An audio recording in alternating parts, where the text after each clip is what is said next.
अस्सलामु अलैकुम वरहमतुल्लाहि वबरकातुहू। जिस तरीके से मैं पढ़ा हूँ मेरे साथ पढ़ें। अस्सलातु वस्सलामु अलैका या रसूलल्लाह,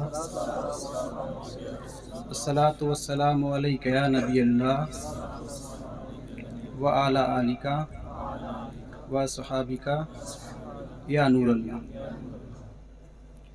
जैसे हज़रत ने मेरे बारे में बताया मौलाना, तो मैं मौलाना नहीं हूँ। आप जैसे लोग हैं ऐसे आम इंसान हूँ। और ये इन जो उलमाए कराम हैं इनकी मोहब्बत है जो मैं इस मिंबर रसूल पे खड़ा हूँ, वरना मेरी औकात नहीं कि इस मिंबर पे मैं खड़े होकर कुछ बात कर सकूँ। लेकिन दिल में कुछ दर्द है, वो आपके सामने पेश करूँगा। और 10-5 मिनट जो है मेरे पास आपसे गुफ्तगू करने की कोशिश करूँगा। यहाँ हम लोग इकट्ठे हुए हैं, कुछ जज्बा है, कुछ दिल में दर्द है कि भाई कौम के लिए कुछ करना चाहिए। और जो भी लोग आए हैं यहाँ सुनने, वो उनका कुछ मकसद है मुझे लग रहा है, वरना इतनी ठंड में कोई घर से बाहर नहीं निकलता ऐसा। मुझे याद है बचपन में बहुत एक साहब थे, वो अपने बच्चों को पढ़ाने के लिए क्या करते थे, एक स्टोरी आपको सुनाता हूँ।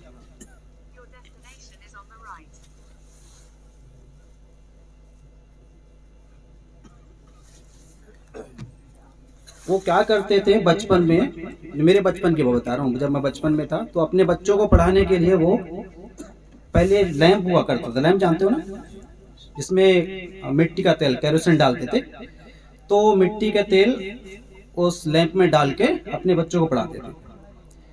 तो उसके लिए उनके बच्चे जैसे पढ़े, इसलिए वो क्या करते थे, गांव के जो और बच्चे हैं उनको पढ़ाने के लिए अपने घर पे बुला लेते थे ताकि उनके बच्चे भी उनके साथ पढ़ जाए। तो जो गांव के बच्चे आते थे वो क्या कहते थे कि आप जो हमसे फीस नहीं लेते हो, फ्री में पढ़ाते हो, तो कम से कम जो मिट्टी का तेल लैंप में डालते हो वो हमसे ले लो। तो वो मिट्टी का तेल उनसे ले लिया करते थे और इसी तरीके से पढ़ाते थे। और धीरे धीरे उन्होंने अपनी पूरी फैमिली को पढ़ाया। एक दिन ऐसा आया कि उनके बच्चे को अपनी फीस भरने के लिए पैसे चाहिए थे और उनके पास कुछ पैसे नहीं थे। तो उन्होंने क्या किया, घर का जो जेवर था वो सारा बेच दिया और अपने बच्चे की फीस भर दी। फीस भरने के बाद उनका बच्चा कुछ लायक हो गया और इस कंडीशन में हुआ कि जो फीस उन्होंने जमा करी थी उस दौरान वो पूरी साल की फीस थी। और उस बच्चे का जब सिलेक्शन हुआ तो उस बच्चे की जो तनख्वाह थी वो इतनी थी कि वो ऐसी फीस 10 साल की भी भर सकता था। तो बताने का मकसद ये है कि बच्चे के कहाँ पे खर्च करना चाहिए वो उनको आता था। जानना चाहोगे वो बच्चा कौन था? वो आपके सामने खड़ा है। तो मैंने ये इसलिए बता रहा हूँ, मैं इतनी बता रहा हूँ कि मेरे पास बहुत पैसा है, बहुत पैसे वाला हूँ। मैं सिर्फ बताने का मकसद ये है कि अगर आप अपने बच्चे को पढ़ाना चाहते हो तो कुर्बानी देना पड़ेगी। मेरे अब्बा गवर्नमेंट टीचर हैं, लेकिन उनकी सैलरी गवर्नमेंट टीचर की ठीक ठाक होती है, समझ रहे हो, कोई कम नहीं होती। आज भी तो माशाल्लाह अच्छी है, लेकिन पहले इतनी ही होती। तो उनकी सैलरी का आलम यह था कि आते ही वो पूरी सैलरी खत्म, मतलब ये उनको दे के आओ, ये उनके दे के आओ, उनके दो, और पूरा महीना कैसे कटेगा वो देखा जाएगा। तो ये उनका जज्बा था। अल्लाह का एहसान है, आज मेरे घर में मेरे बड़े भाई वो भी टीचर हैं, मुझसे बड़े भाई हैं वो लेखपाल हैं, अल्हम्दुलिल्लाह मैं इंजीनियर हूँ और मैं अपने जैसे न जाने कितने इंजीनियर बना चुका हूँ अल्हम्दुलिल्लाह। और मेरा मिशन भी यही है कि अपने कौम के बच्चों को कुछ मैं दे पाऊँ। अल्लाह का एहसान है कि मेरे पढ़ाए हुए बच्चे 50-50 लाख रुपए की जो एनुअल सैलरी है उस पर आज फायज। इसलिए नहीं बता रहा हूँ कि आपको मैं अपना सिर्फ स्टेटस बताना चाहता हूँ, लेकिन मकसद ये है कि अगर आप कुछ कौम के लिए करना चाहते हो तो कुछ आपको खोना पड़ेगा, घर बैठे कुछ नहीं होना है। अगर मैं यहाँ पे हाथ उठाऊं, कितने लोग ग्रेजुएट हैं यहाँ पे? बीएससी कितने लोग हैं? हाथ उठाएंगे। बीएससी बीए कितने लोग हैं यहाँ पे?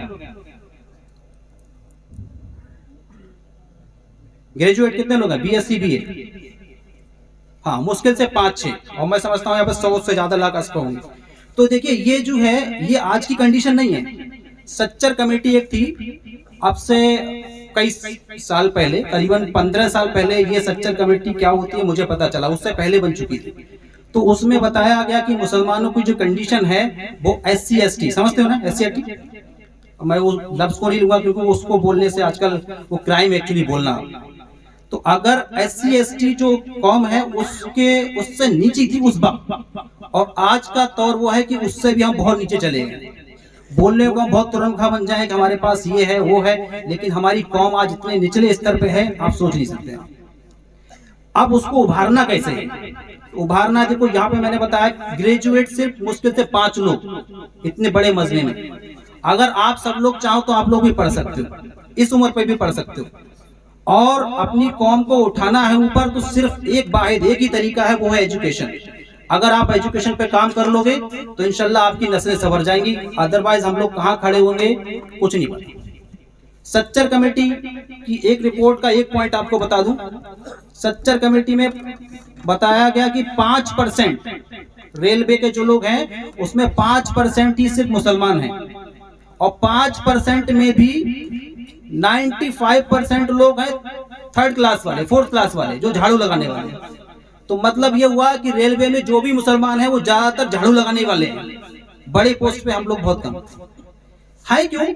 क्योंकि हम लोगों में पढ़ाई का जज्बा ही नहीं, पढ़ ही नहीं रहे। अब यहाँ पे इतने बड़े मजमे में अगर मैं ग्रेजुएट बोला तो सिर्फ 4 लोग, और सब तो मैं समझता हूँ यंगस्टर्स हैं।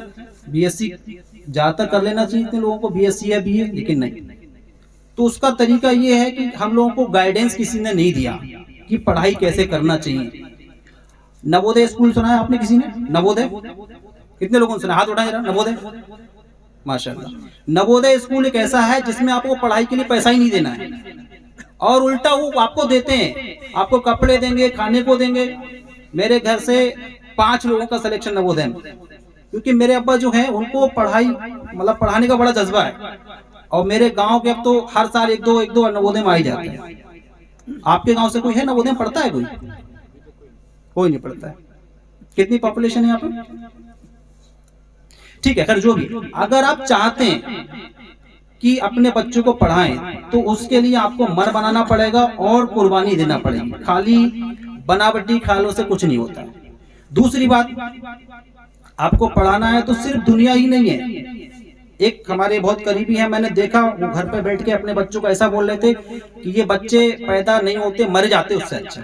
उनके बच्चे हाईली क्वालिफाइड हैं, बहुत पढ़े लिखे हैं, और अभी शायद उसने किसी एग्जाम में टॉप भी किया है। तो बताने का मकसद है कि सिर्फ दुनिया भी पढ़ाई पढ़ाओगे तो आपको कामयाबी नहीं है, आपके बच्चों को दीनी तालीम अखलाक भी देना पड़ेगा।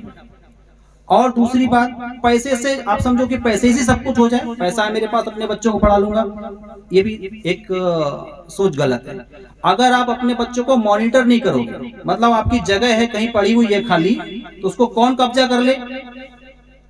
तो आज का दौर ऐसा ही है कि आपका बच्चा अगर घर से बाहर निकलता है तो उसको कैसे लोग हाईजैक कर लें, कैसे लोग अपनी सोसाइटी दें, कुछ नहीं पता। तो अगर आप अपने बच्चों को पढ़ाना चाहते हो तो घर पे कम से कम आधा घंटा आप अपने बच्चों को खाली दें, अपने आप से दें। ये नहीं कि ट्यूशन में भेज देंगे, ये कर देंगे, वो कर देंगे, नहीं होने वाला। अगर आप अपना कुछ बदलना चाहते हैं तो नंबर 1, पैसा कहाँ खर्च करना है वो आपको आना चाहिए। ये नहीं कि मोबाइल बढ़िया से बढ़िया दिला दिया, बढ़िया से बढ़िया गाड़ी दिला दी, इससे कुछ नहीं होगा, आपके बच्चे बिगड़ेंगे। उनको हाँ ये चीज दिलाओ, सबका देखिए टाइम है, टाइम से दिलाओगे तो आपको फायदा होगा। अगर उनको पहले ही दे दोगे वो चीज तो उसका कुछ फायदा नहीं होगा, बल्कि वो नुकसान होगा उसका। तो आपको पैसा है तो पैसा कहाँ खर्च करना है ये आपको अच्छे से आना चाहिए, ठीक है। आपके बच्चे की तरबियत कैसे होना है ये आपको आना चाहिए, और कुर्बानी आपको जो देने का है, मैंने बताया आपको, अगर आप कुछ बनना चाहते हो, आप ये जो स्टेटस है उससे कुछ उठना चाहते हो, तो आपको कुर्बानी देना पड़ेगी। बाकी मुझसे जो आप चाहते हो किसी भी चीज में, तो मैं आपकी हेल्प करने को रेडी हूँ।